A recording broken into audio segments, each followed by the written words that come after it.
اخر مره عيطت انت في الغربه؟ كتير. والله كتير، وانا ماشي لوحدي كده كتير حصلت كتير. شفت نقص كتير وخذلان كتير وكل حاجة كتير هنا في البلد دي. وجعت فيها كتير، وخرجت فيها لوحدي كتير، وسعيت فيها لوحدي كتير وكل حاجة، ونمت في الشوارع كتير. ولحد الحمد لله دراعي وربنا قبل اي حد. ومفيش حد في البلد دي نفسك. انت مش شرقيه؟ مالكش قرايب هنا؟ مفيش حد تعرفه؟ مفيش اي حاجه؟ لا، انا كل بلدياتي هنا، بس كل واحد في اللي مكفيه. محدش عالم بحد، ولا حد عارف حد، ولا حد في فاضل حد. كل واحد في نفسه.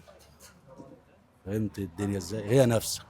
طب ايه الحاجه الحلوه اللي في ايطاليا مخليك مستحمل اللي انت فيه؟ الحاجه الحلوه اه. اللي انا لازم اعمل نفسي فيها. بس انا دخلتها بالصعب، والمصحف بالصعب. وتعبت فيها صعب كتير. سيبها، سيبها اكون متراضي منها. اعمل اللي انا صرفته، واعمل اللي متراضيني، وافضل فيه زي اي حد، زي البشر. اعيش. المهم اللي انا اعيش. ف ايه الحاجه اللي بتكذب على اهلك فيها عشان ما يقلقوش عليك؟ اللي انا كويس، بس انا مش كويس وماشي وربنا، وماشي و100 فل و14 وعسل. اهم حاجه ما بقولش لحد، محدش كسرها، ولا في الصعب ولا في السهل. الحمد لله.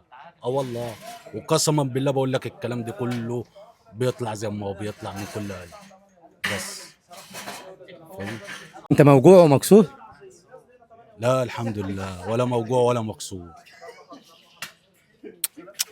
ماشي. والله ماشي. ربنا يرضيك. الحمد لله. موافق ازيع؟ زي. واحنا مية مية زي